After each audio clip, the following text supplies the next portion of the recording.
Hi, Congressman. Thanks for joining us. Thank you for having me. It's good to be with you. Good to see you again. So we talked not too long ago when Arizona had reported a surge in COVID cases. There are now almost 75,000 reported infections. Now that's up from nearly 47,000 just 10 days ago. Now you've attributed that to increased testing, which we've seen, but how does that account for an increase in hospitalizations?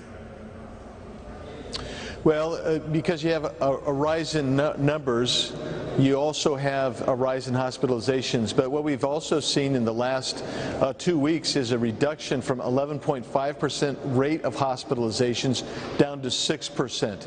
And that's actually good news. That's silver lining here, is that your rate is dropping. So 2 weeks ago, 11.5% were being hospitalized. Today, 6%.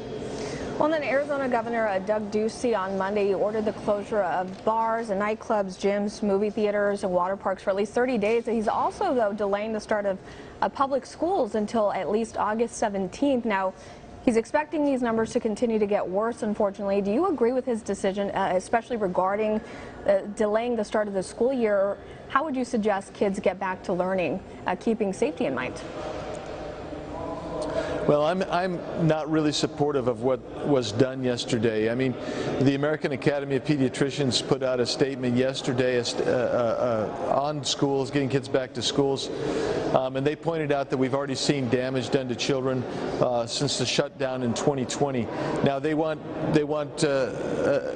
Academy wants, as we all do, our children to be protected and safe, but we need to get them back in schools because the damage that's being done is pretty extensive, and they're getting further and behind in their education, but there's also some social and emotional difficulties for these children as well. So we want to get them back to school as quickly as we possibly can, and there are other countries around the world that have brought children back soon, that have already brought them back, and they seem to be having good and positive results.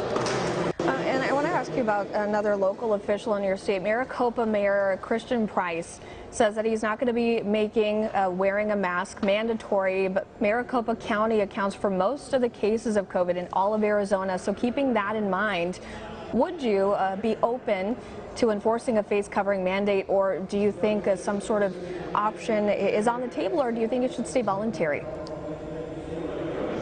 Well, I think it should be voluntary, and the key to understand is Maricopa County has the vast majority of Arizona. It's almost 5 million people in Maricopa County.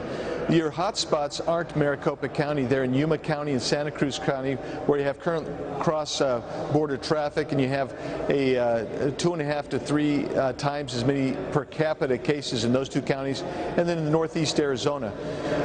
But in reality, there's a real conflict on whether masks work. The only mask that seems to work by the studies that have been produced in the literature reviews, literally 90+ case studies, is the N95 mask. That's the best mask that there is. All right, and then Vice President Mike Pence is going to be traveling your state. He'll be in Phoenix tomorrow to discuss efforts to fight the virus from having a resurgence. Have you spoken with him or the president on these efforts? Will you be joining him tomorrow?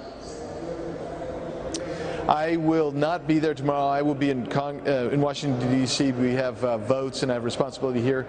I've not talked with the vice president, but I have briefly had an opportunity to speak with the president about that and many other issues. All right, Congressman Andy Biggs, thank you so much for your time. We appreciate it.